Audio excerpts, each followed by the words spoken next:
is that, and it's like, I'm sure you felt this too. I would Monday put out an interview, and then Wednesday be like, I'd promote the heck out of it Monday and Tuesday, and then Wednesday be like, all right, forget about that interview. Here's the next one. Yeah. Like I was like, why am I rushing through this? Like, Yeah. what's the rush here? So sounds like you kind of resonate with that. Totally. I feel like it helped at the beginning, like especially with like the growth of the show, just because like I got so Yep. much Yep. content that it stuck with people. But now I think like I've done enough where I can start to go to Mhm. 1 day a week. But yeah, I exact agree. reason. It's like we've built up a library now too. Hmm. Yeah. How many episodes have you done? What came out yesterday? It was 175, I think, yesterday. Yeah. Okay, cool. And there was like beginning, it was all over the place, either 7 times a month or 1 time a month. Didn't really, I had no idea. And then it went to like one a week, and then it went to two a week for a long time. And that was like two big interviews per week. And then I did three per week for 7 weeks, two interviews, one follow-up Friday, like 5 minute episode. And then went to two. And then probably, I don't know, 25 weeks ago. Yeah, 25 weeks ago, I went to one per week. Got you. Cool. Awesome, man. Sorry, I'm just grabbing a water here, and if you're ready to jump in, I'd love to save the convo, and then I got Mhm. a segment at the end for us. It's kind of like a light segment I've introduced to the show, so I hope you like it. Good. All right, let's You, go. you know Mark Metry? Yeah, that's my buddy. Okay, cool. I did it. I actually I did an interview with him today. Oh, Did funny. this So did the so same thing. get He both of loved us. it. Yeah. All right, man. Cool. All set. Yeah. Beautiful. Well, Jordan Paris, welcome to the Daily Grind, my friend. How are you? Colin, I am happy to be here. Watched you from afar for quite some time now, so it's my pleasure. Awesome, man. Well, how are you handling these days? How are things? Yeah, man, just you know, sorting through it and trying to like figure out, what the best plan of attack to come out better is because you hear the cliche. I mean, it's becoming a cliche now, I feel like. I mean, I posted about it yesterday where, 355 years ago, student, a young student named Isaac. Yeah, I won't even say his last name. A young student named Isaac, 355 years ago. You know, there was just the Great Plague of London, and for from 1665 to 1666, and but when he came back to university in 1667, he had discovered calculus. Theories in hand, comes back to university, make him a fellow 6 months later, and then a professor 2 years later. Again, a young man named Isaac Newton. So I'm trying to figure out, like, how can I come out of this better? How, like, I'm channeling all my energy right now into my work, even more so than usual. Yeah. I think we're all trying to find the answer. We're trying to find that sweet spot, right? Yeah. Yeah, and I think what's going to become super important now, like if you're a business, or like businesses are not going to want to be like if you're B2B, business and you're selling to businesses, right? They're not, you're selling your services, maybe your agency services, something like that to, which I think you and I, we fall in that boat, but, or at least I do. I think agencies are going to be and a lot of people do. Agencies or businesses are going to be way less apt to spend on things without a direct, measurable return on investment or measurable Yeah. ROI. So if you have a product or service that is directly linked to a return on investment, you're going to thrive during this. And if you don't, you better figure it out. No doubt. 100%. So before we jump into this, Jordan, for people kind of being first introduced to you, give us a brief synopsis. Who are you? What do you do? Yeah, well, a curious guy, curious Jordan instead of curious George. Uh, yeah, I like to have fun, help people, and make money. And I like to help people make money, and and I, and and yeah, just have a good old time over here, you know. I have this podcast called Growth Mindset University, where I very much like yourself, Colin. I interview people that I really look up to, my role models, my heroes, even, and those people. We've interviewed a lot of the same people. I've interviewed Mark Manson, author of The Subtle Art. I don't know if you've interviewed him, Yep. but No, I oh, haven't. yeah, oh, no, yeah, No. okay. But I know I've looked through your list several times, and there's some overlap. I can't think of many right now, but Ryan Serhant, Million Dollar Listing, Dean Graziosi's coming up. Robert Greene's on Friday. Um, yeah, yeah. Dan Millman Way, The Peaceful Warrior. It's like my favorite book of all time. Got to speak with him in September, I think it was. Yeah, it was September 2nd. And so yeah, I have a lot of fun with that. Awesome. Would you say your business and everything was built behind your podcast? Oh, for sure. Yeah. Yes. So walk us through, like, when did you start the show? Walk us through your podcast journey. Like, how did it start? What was the initial vision for Growth Mindset University? Yeah. There was this.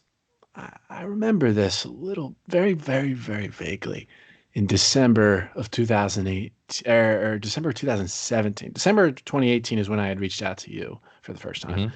as we were talking about before this. And December of 17, I was visiting family up north. I'm from Fort Myers. I live in Fort Myers, Florida now, from Pennsylvania. I was visiting family up north with, at the time, a girlfriend, and we were in my room, and I just like it came to me for the first time, like out of, I can't even tell you why or how, but just silently to myself, Growth Mindset University. And I was like, oh, that's good. And I never verbalized it. I kept it shelved away. I didn't write it down. It was like a mental note, and thank God I remembered it. And I finally did something with it. It was February of 2018 then, when I created this like on free online course on Thinkific with, it was just recycled content from like other people. I essentially like curated Got like you. videos and made a curriculum out of it. Like it included a lot of Jim Rohn and Tony Robbins and all that. And then, and that wasn't anything special like at all, obviously. And then the following month, I decided to start writing this book. And I was like, oh, I'm just going to call it Growth Mindset University. I didn't think twice about it. And so then I think it was March. Yeah, it was March 18th. I started writing that. And then April 17th of 2018 was the day when I decided and put out my first couple podcast episodes called Growth Mindset University. And it was really embarrassing, man. I replaced I man, it was so bad. So, so, so, so, so bad. And I got this friend, and she was like the only one I know that like confirmed that heard those first two episodes before I replaced the audio files a couple hours later with like Yeah. redos. Oh man, and oh my God, I'm so embarrassed. She can hold that against me forever, and it's like literally my next door neighbor too. Um, but anyway, it was up from there, and figuring it out along the way, growing as I was going, and and asking for help from other people. I'd asked for. I'd spotted this kid, our mutual friend. You talked to him today as well, Mark Metry, right? I Hmm. think it was August of or September of 2018 when I had very much the way I did with you, like asked him to get on the phone. I was like, "Hey, can I Yep. waste your time?"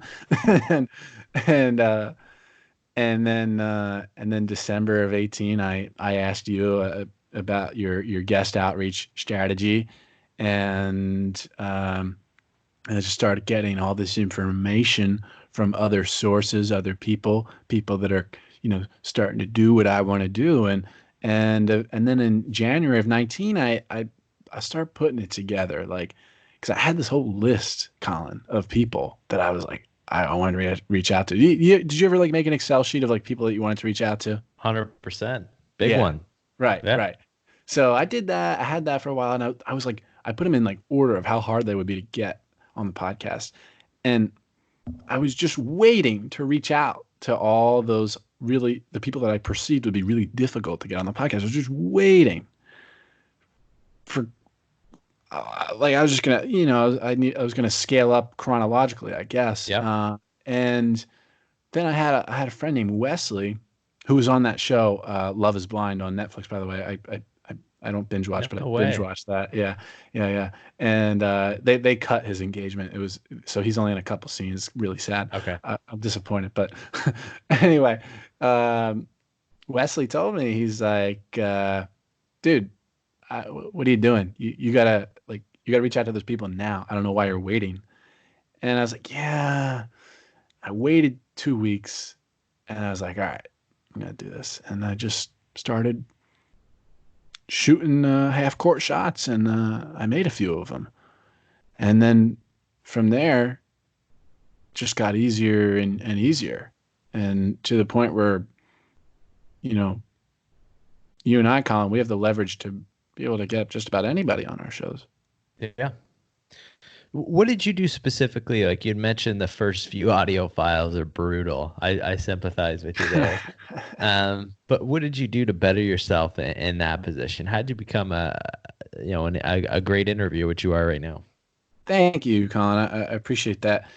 Well, the first thing I did, just honing in on the fundamentals of speaking, and instead of, I still say obviously, we can't get away from that a hundred It's a tough percent. word. That's a It's a tough tough. word to get away from. It's tough, but you can drastically Yeah. scale back the amount of times you say it. And the way I did it was, I used to nitpick all of my audio files after I would record them. I would nitpick and try to get all the ums and uhs and likes, not all of them, but a lot of them out of there. And I would get annoyed.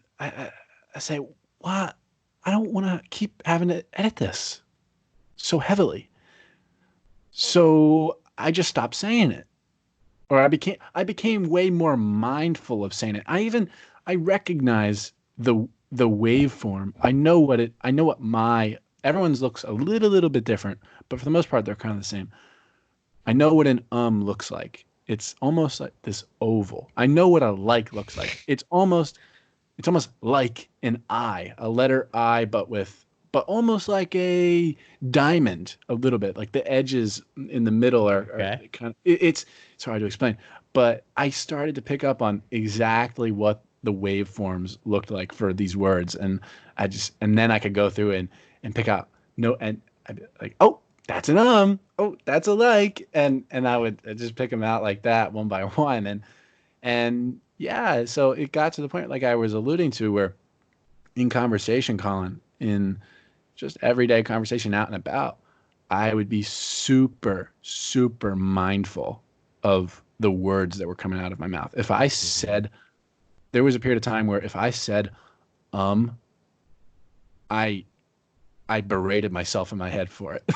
Like, I knew I said it, my brain did not skip it over. I knew it. I knew I messed up. So it's always better, as I'm sure you know, to take a silence as opposed to saying And why do we say We say it because we don't know what we're going to say next, and we're not confident enough to hold the other. We don't believe that we're going to be able to hold the other person's attention, and so we don't want to lose them. So we fill the dead air with an or sometimes this is a crutch too, and the Yeah. elongating an and or a but can be an in disguise. Now, I'd much rather you say and than but so I started learning and bettering myself that way. And then the next step was like, all right, I gotta make the content better here. I gotta become like an actual better interviewer and get better content out of this. And it was just a long process, and it's a never ending process, a constant and never ending process of studying other interviewers and learning something from each of them. I've been dreaming about this relatively long article that I want to write for some time now, like it, what you can learn from the five best interviewers of our time, and it would include lessons I've learned from James Altucher, Larry King, Joe Rogan, and Lewis Howes, and all those, and Cal Fussman, all those people, and Tim Ferriss. You could Yeah. even throw him into that conversation. Those people, and I mean, it's hard to verbalize. I think when I write this article, because I've learned things from each of them, and I think it's going to be much easier to verbalize the exact things I've learned from each of them once I like put this article down on paper. But the overarching theme, what I learned from Alex Benayan when I interviewed him, it's one of my favorite books, The Third Door, and he learned this from Cal Fussman, who I really admire as an interviewer. He said that these interviewers, these great interviewers that we all watch, they all have their own style. And, Colin, it's very easy for you and I to try and imitate their styles, right? It could be very alluring. It could be like, it's a sexy thing to do to try and be like Joe Rogan or something like that. But we're missing the point. Like, they have their own style. They're that way because that's what makes them most comfortable in their seat, which in turn makes the guest most comfortable in their seat. And so by being someone we're not, we're totally just missing that point. And we're not making the guest most comfortable in their seat because we're not most comfortable in our seat. So the real the overarching theme is like to just be unabashedly you, like whoever you are. Just stop trying to perform, because if you perform, you inevitably falter. Such is the nature of performance. So Yeah. I'm constantly learning from these people. It's interesting because I went through a similar process, but now I don't like to consume other content that way. Mm. Like I don't like to listen to other interviewers do it because I feel like I am taking on that style. Does that make sense? I know It's what you it's mean. it's like one of those things you go through on your social media feed and you see what other people are posting and then you just kind of post something generic because you're like, everyone seems to be posting this and it's Mm. not you. And that's where I have like a disconnect. I try to disconnect myself from that as much as I can to try to lean into more of who I am, which was what you're Yes, saying. yes. Lean into more of who you are, of course. Yeah. Awesome, man. So, I mean, obviously, one of the reasons why I wanted to have you on here is because you're young, you've built a successful podcast. I think that right now, I don't know about your opinion, I think right now is a great opportunity for people to do that as well. I agree.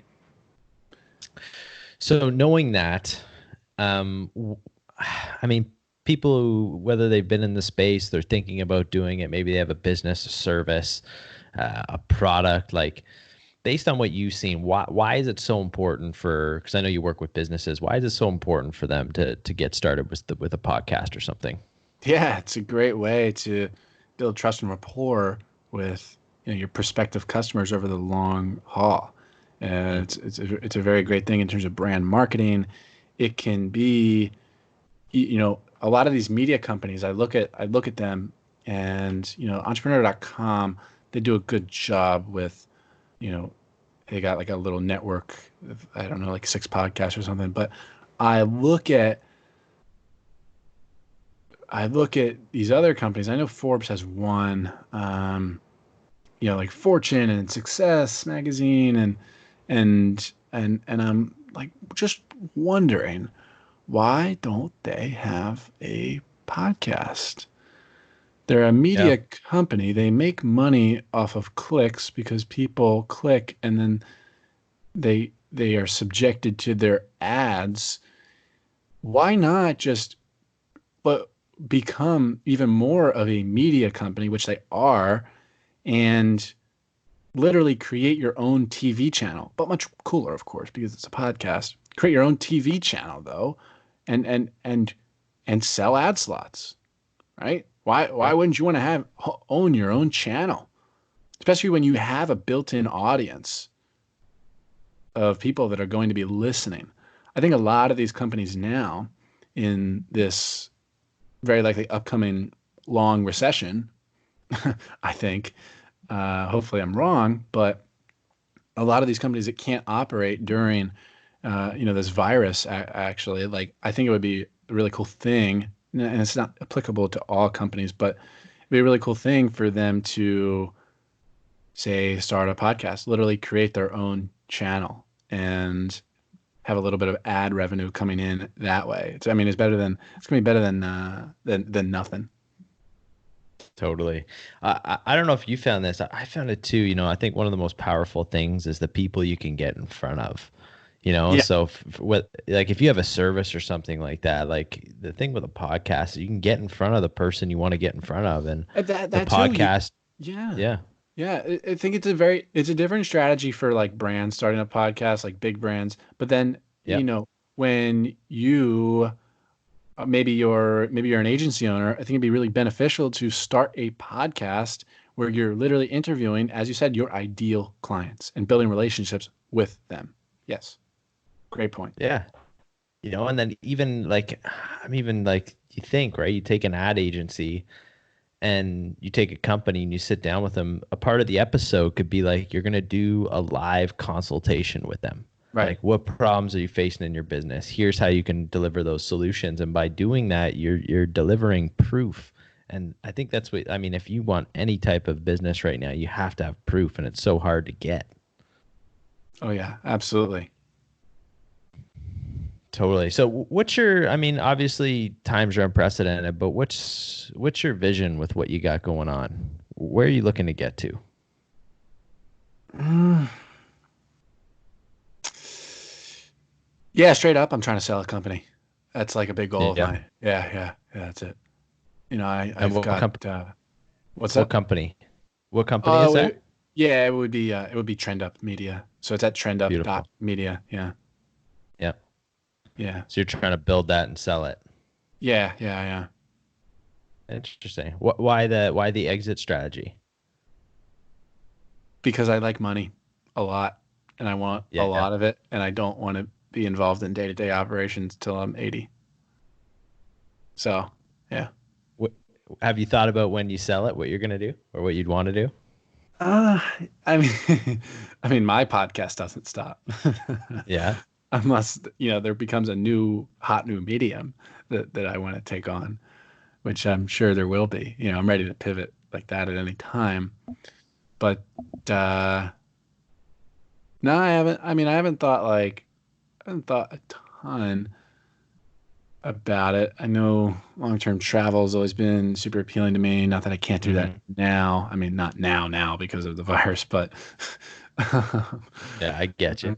it's funny. In Forbes, I was like, yeah, come May, I'm gonna, probably embark in long-term travel. Perhaps I literally said verbatim, perhaps I'll live in Italy. Man, that was Jeez, October. man. That did not age well. Whew. Times change, right? Times change, yeah. uh, yeah, man. I think that's going to be a time where I focus a lot more on relationships and spending more time with my family again, because that's what's most important. And I imagine by that point too that I'll be, creating and raising my own family too. So yeah, I've always wanted Colin to be like, I want to be the baseball coach. My dad never, he was a doctor. He never, like, he just didn't have time. Yeah. And so but I always I wished he was. And yeah, I just love sports. I love everything about it. And I'd love to do that. Yeah. What sports did you play growing up? Yeah. I played baseball. That was like the main thing. Basketball on and off. Okay. And flag football when I was younger, and then as a senior in high school, I just on a whim did one year of on the football team for high school. Oh, no way. Yeah, yeah, it was a weird thing. Yeah. What position? I'm wondering what Yeah, position yeah. you'd be playing. I was a wide receiver and a cornerback, but wide receiver was the main thing. I really I don't have any memories that I made at cornerback. I just don't, other than like an almost sack that I had towards the end of a game. Like it would, dude. I'm Colin. I'm telling you, it would have been a freaking like 8 yard loss, and I just and it wasn't even okay. It wasn't even a sack. It was like they handed the ball off, and it was like a tight formation. So I snuck into the backfield, and the running back would have been tackled for a huge loss, and I just missed him. I'll always remember that. It Yeah. would have been a great memory, but yeah, wide receiver is is where I made some memories. I mean, I wasn't particularly good all the time, but every now and then I had enough athleticism to be able to flash every now and then, you know. No doubt. I love it. Awesome, man. So we're gonna pivot here a little bit. All right, you ready for this? This Come on, man. I want segment to talk is about high called. school sports. I'm kidding. This one here is Jordan's called "Do or Don't." Okay. So what I'm gonna do for you is I'm gonna paint you a picture, and I want you to tell me do or don't, and I want you to give the reason behind it. Make sense? Okay. Do or don't reason All behind it. right.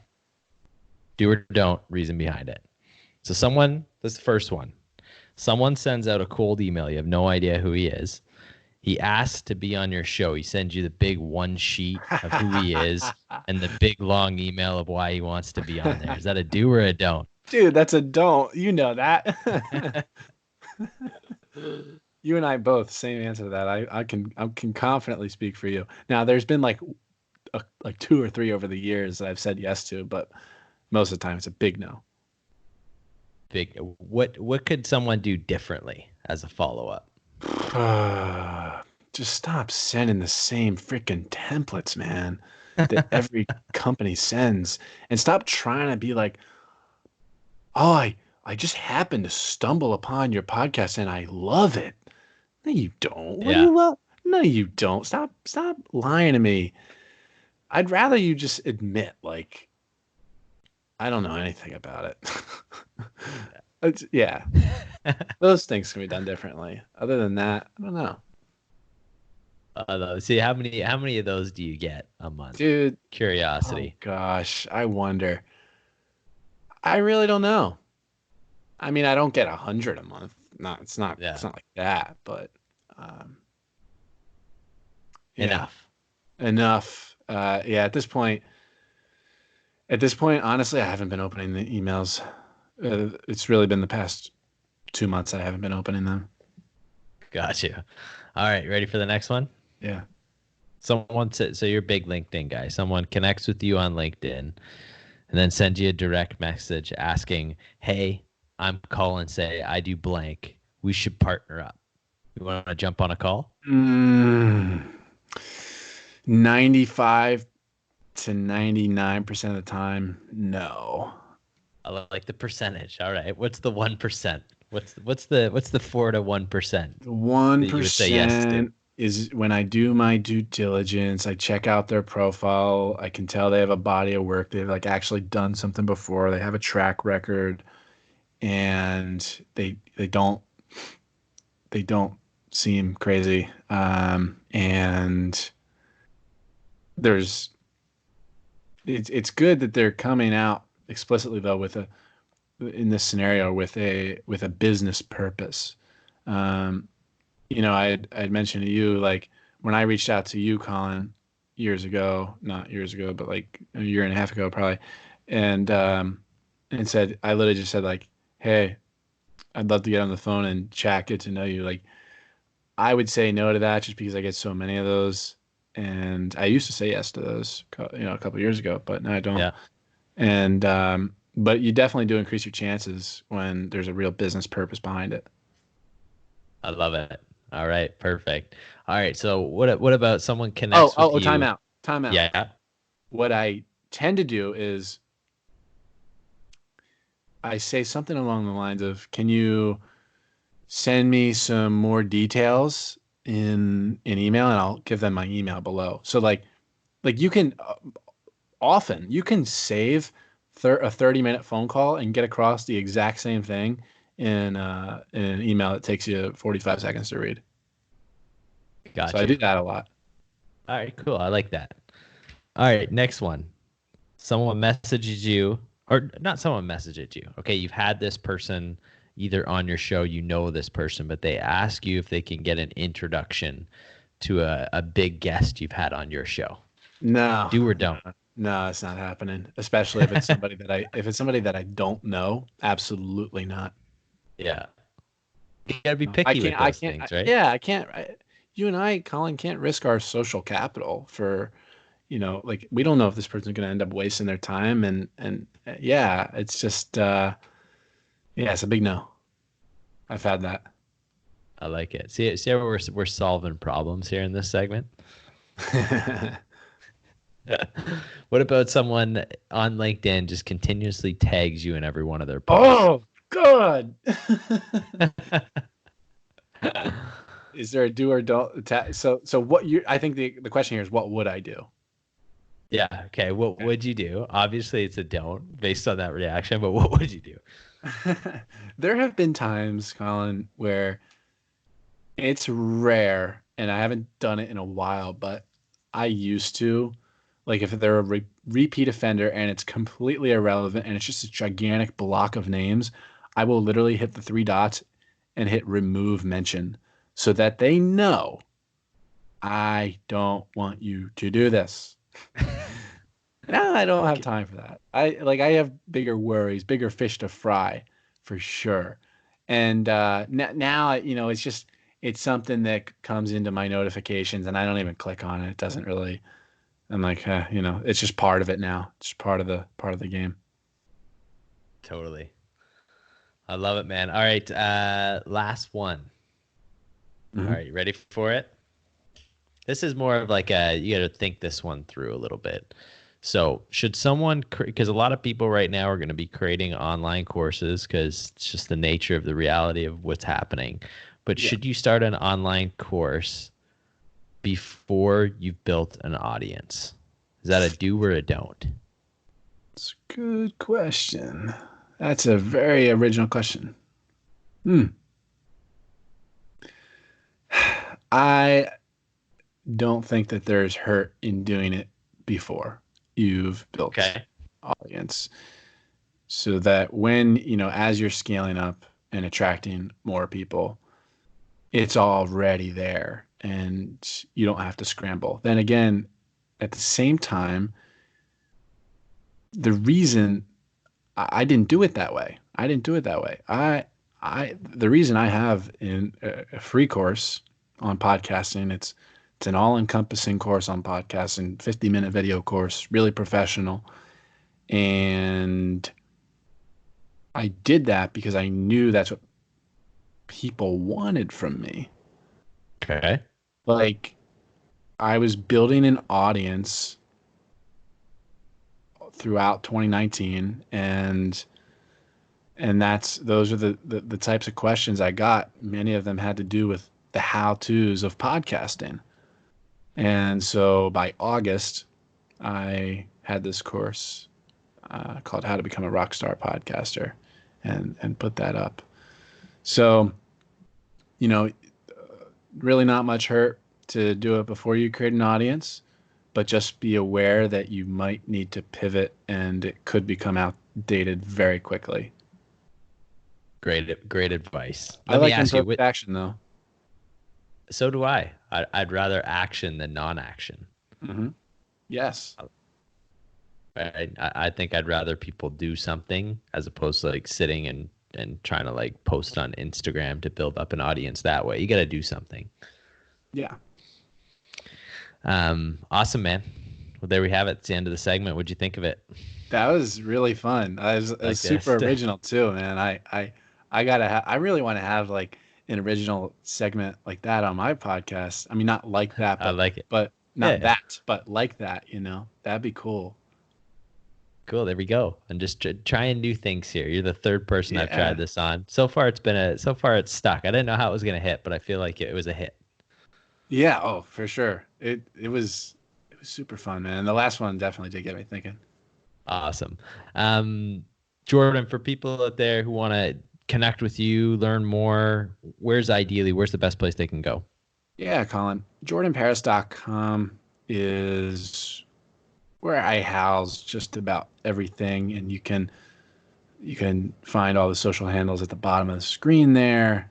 Of course, I'm everywhere on every social channel, primarily LinkedIn and podcasts, Growth Mindset University, uh, and then trendup.media instead of .com.media. Beautiful. I'll share all those links to make it super simple. And Jordan, man, leave us off with a message. Leave us off with an end point here, whether it's something you're thinking about or a message you want the audience to go home with today. Aha. Don't make a living, design a life. That's it, baby. I love that. I've been saying that for about 4 years now. It's not because it sounds good, because it actually works. And design my life around the criteria. You can pick your own criteria. Or design my life around the criteria, the values of having fun, helping people, and making money. And over the past 4 years, it's been a slow process of aligning almost everything. You can't make it everything. It's just not reality. But most of what I do, having that, having it align with those criteria. So I love it. Do you know Dave Meltzer? yeah, uh-huh. And that's He's where got I got he's that's got a where I very got the similar criteria. motto. That's where There I it got the is. that's where I got the criteria from. I'd had Don't Make a Living, Design a Life for 2 years, and then I interviewed him a couple of times. But as I was like looking into him, he had like this for Sports One marketing. It's help a lot of people have a lot of fun, make a lot of money. And Yeah. I was like, huh, I unconsciously, that's kind of what I've been doing. And I just kind of ran with it. I love it, man. Well, Jordan, I want to thank you so much for taking time out of your schedule and jumping on the podcast here with me today. Colin, you're the man. Thank you very much. You got it. And everyone, hope you enjoyed today's episode. If you did, you can subscribe to the podcast. That'd be great. But better than that, when you listen to today's podcast, think of a person who you feel like could benefit from listening to today's show, and hit that share button with them. Share it out. Thank you so much for tuning in. We'll be back next week with another episode. Until then, everyone, stay healthy, stay safe, and always remember to keep on grinding. Awesome, Peace. man.